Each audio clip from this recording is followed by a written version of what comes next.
اهلا يا بنات، اهلا يا ستات، يا شاطرين، يا حلوين، يا مدقدقين. اهلا بيكم في قناة طوري موهبتك.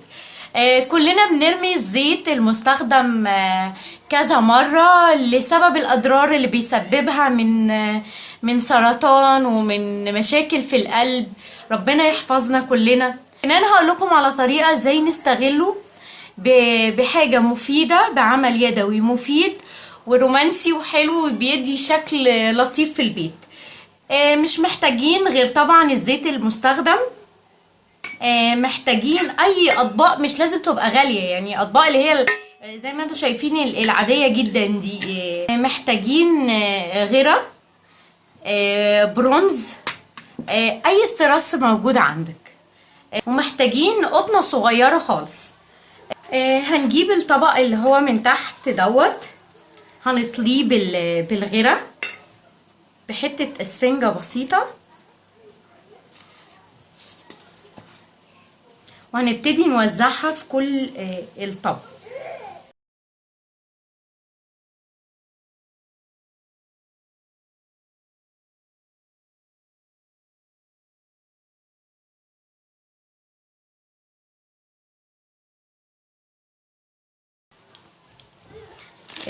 كده زي ما انتوا شايفين احنا عملنا الغيرة في الطبق. هنبتدي نرش عليه البرونز بحيث نطلي الطبق خالص يعني.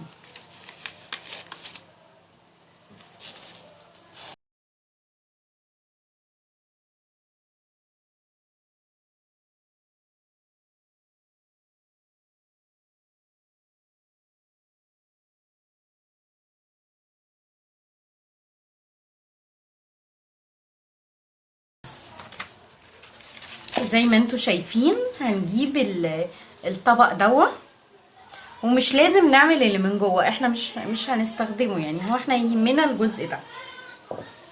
نحط برونز في الجزء ده.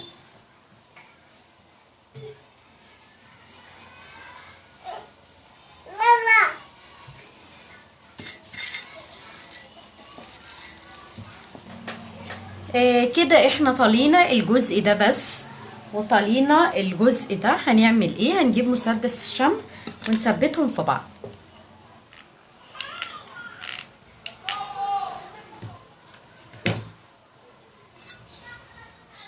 لزقناهم في بعض. هنبتدي نعمل ايه؟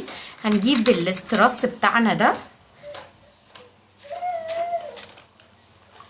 وهنبتدي نلزق في داير ما يدور في كله يعني.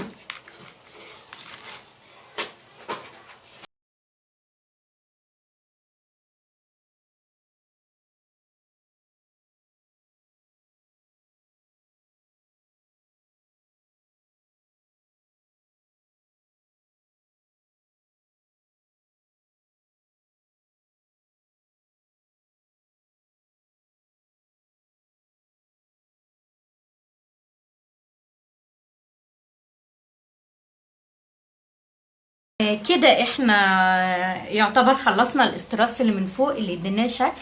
هنعمل ايه بعد كده؟ هنحط الزيت بتاعنا في الطبق بالمنظر ده، ايا كانت الكمية، حتى لو اقل من كده. ونبتدي نحط قطع القطن. انا يا دوبك برمت بس جزء من فوق كده، وهحطها كده في الزيت.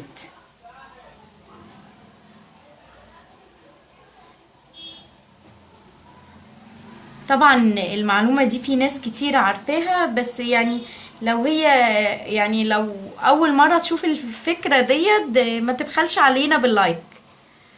هولعها لكم واوريكم الشكل النهائي. هو ده الشكل النهائي زي ما انتوا شايفين. عايزه اقول لكم شكل في منتهى الروعه، وبالذات لو انتوا طافيين النور او بالليل. انا بس عشان بالنهار فالشكل مش باين كويس. شكله رومانسي خالص والحكايه دي عمليه. انا ليه استخدمت الاطباق؟ علشان الاطباق تستحمل لو في درجه حراره ما تتاثرش. انا بستخدم برضو، انا في برطمان عاملاه بالطريقه دي اهو.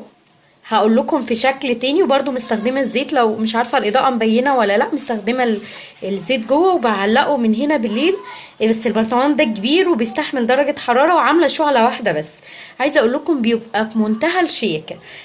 يعني هحاول في حلقه تاني اوري لكم طريقته ازاي احنا بنعمل الرسمه، وازاي بنشكله كده بحيث نعلقه على باب البيت، على الديكور عندنا في البيت. بيدي يعني وانتي طافياه بيدي شكل حلو، وانتي مولعاه برضو بيدي شكل احلى.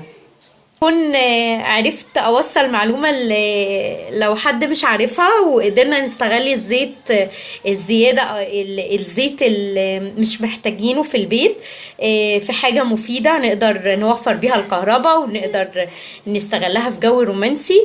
لو الفيديو عجبكم ما تنسوش اللايك، وما تنسوش تقولوا لاصحابكم على قناتنا علشان تكبر معاكم وبيكم.